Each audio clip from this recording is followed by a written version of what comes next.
Hey everybody, and welcome to the Bullshit Party. And in this one we're going to be taking a look at the new podium vehicle, the Rapid GT Classic.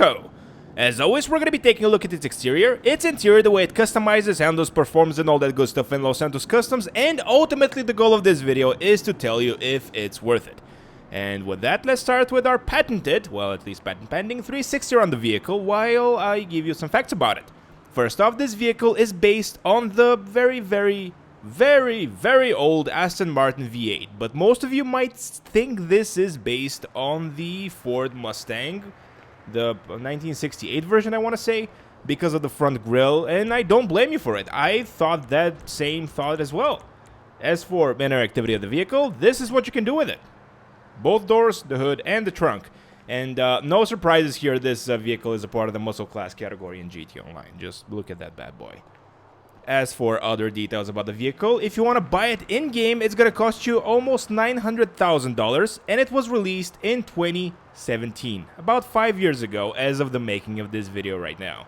So, all in all, cool. And one fun fact, I tried to make a video about this vehicle about a year and a half ago, but thanks to Elgato, the footage got corrupted and I never posted the video. So this is going to be essentially my first video review of the Rapid GT Classic. Now let's jump in and look at the interior.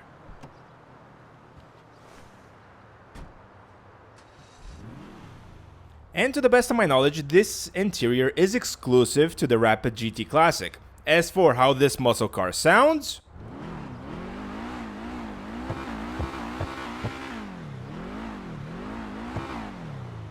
very bueno.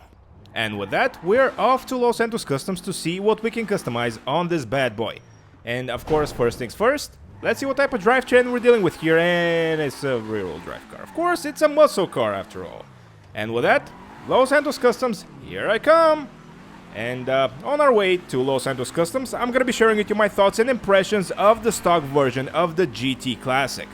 Now, as I said before, I have kind of reviewed this car like a year and a half, 2 years ago, but I don't remember anything about it. So this is kind of a fresh take for me.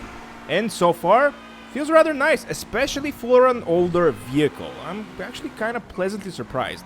And for those of you wondering, the Ford Mustang, the 1968, 9, and the 70 versions are one of my favorite cars of all time. So this car has a special place in my heart, even though it's mainly based on the Aston Martin. But let's face it, most of us are going to associate it with the Mustang.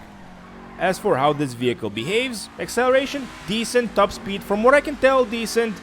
It handles quite nicely, it's very predictable the way it behaves, and the brakes are, well, they're actually kind of okay. The only thing left to answer is how it's going to behave after fully upgrading it, and for that, I need to get to Santos Customs. And as mentioned before, actually I probably didn't mention this before, but this vehicle is a part of the Sports Classics category in GT Online. As for how much you can sell it for, big fat zero, because this is a podium vehicle after all. Repair. And as always, we're going to be upgrading all the performance options up front, so we don't forget anything at the end, and you guys don't tell me that I'm stupid. Again. Okay, and turbo, and we're done. Next up, front bumper options. And, actually kind of like this one, the classic front bumper, which is technically just a splitter add-on, but who cares? It's still cool. As for the rear one, I think I prefer this one. Okay, engine hood. These are all the hood options you can choose from, and I already have my favorite. This is kind of cool. It's kind of disappointing that the intake valves don't open, but it is what it is. It's an older vehicle, as I said before. Ooh. This is interesting looking. This is even more interesting looking. Nice, but I still prefer the classic hood. This just looks gorgeous to me. Gorgeous. Headlight covers. Okay, I guess we can completely delete the headlights. I'm not going to be putting any of those on. Hood latches. Or hood catches. I guess I'm going to go with these. Liveries. Yippee. And even though I don't do this often, I'm probably gonna put a livery on this vehicle just because it's well, as I said, I'm associating this one with a Ford. I don't think of it as an Aston Martin, so tell you what, let's go with this one. You'll find out why in just a bit. Mirrors. We can change the mirror design. Do something a lot uglier. Let's go with the... Actually, do I want to go with the stock mirrors? No, I want to go with the primary paint ones. License plate. You guys already know that we're going to go with black and yellow. Roll cage. Nope. Roof. Okay. This is basically just a sun strip. Side skirts. Yeah, let's go with the primary side skirt. A little less flashy. And even though I think it kind of ruins the look of the vehicle, we're going to go with a spoiler for this one. Black spoiler. Now we're going to go with the primary color spoiler. Suspension. Let's see, can we slam it to the ground? Let's go with the sport suspension. Transmission we already did. Turbo. Wheels is the last one, but I'm actually kind of happy with those. So we're going to be keeping them as they are. We're going to go with the light smoke on the tint. And it's time to respray the vehicle. And for that, as always, I asked you guys, the viewers, what color do you want me to make the vehicle in the video you're watching right now? And most of you suggested black, which, by the way, very good for this vehicle. And that's essentially why we chose the livery, the white livery, because it looks good in contrast. So, do I want black or do I want carbon black? Nah, I want full on black. Secondary color. Do we want a different secondary color or do we want black? Tell you what, let's keep it simple. Let's go black for this one as well. Trim color. Maybe white trim is gonna look nice. Or something white-ish. Just the contrast of it. Ice white. Yeah, why not? And of course the crew emblem, which by the way looks really cute. Did I just really use the word cute? But look at it, it looks awesome. And with that, we're actually done with Los Santos Customs. So let's go out and see what we did in the daylight. And here we are outside, and it looks like it's gonna rain actually. So let's go. And even though this is technically a muscly car, it doesn't have a wheelie ability. So that's confirmed, I guess, even though you probably knew that already. Sorry, lady. As for the way the vehicle behaves after fully upgrading and customizing it,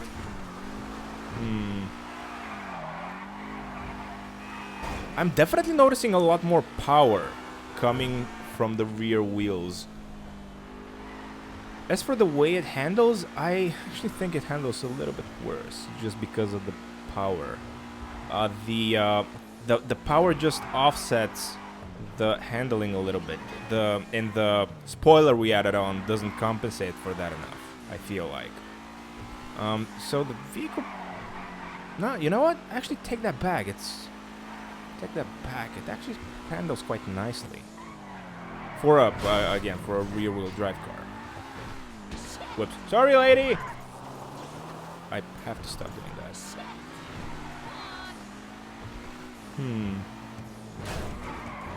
There's something off about the car, though. I can't really put my finger on it. Maybe the weight distribution? Something feels a little bit off. And don't blame my horrible driving for this, because I promise you that's not the problem. At least not in this video. Something feels a little bit off with this one. I don't know exactly what it is, though. Is it the weight distribution? Is it the way just the vehicle handles the road conditions? I don't know, but it feels kind of floaty. That's probably the best way to describe it. It feels floaty. And that's even after slamming the suspension almost all the way to the ground. Very interesting. I'd say, considering all that, this vehicle is more of a garage queen than anything else. Whoops. Sorry! Why do I keep doing that? Why do I keep doing that?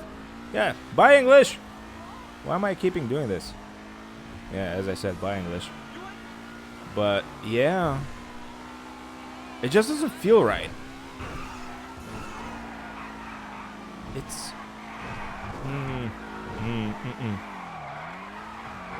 no, I don't like this. I don't know exactly what it is. I can't really describe it. I can't verbalize it like good enough, but it just feels off. If you drive around with it, the fully customized version, because I didn't notice this problem with the stock car, you're gonna know what I'm talking about. It feels a little bit off.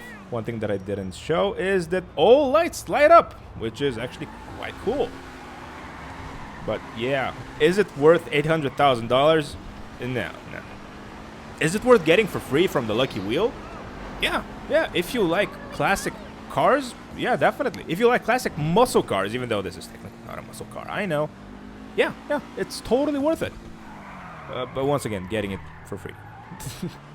And I think with that, we're going to be ending the video. Thank you so much to everybody that watched. Hopefully, you found the video informative. If that's the case, please don't forget to leave a like. Please leave a comment telling me what you think of the vehicle. And all that said and done, once again, thank you so much for watching. And I'll catch you all in the next one. Now let's go park this in some garage that I'll forget about it and, yeah, never touch it again.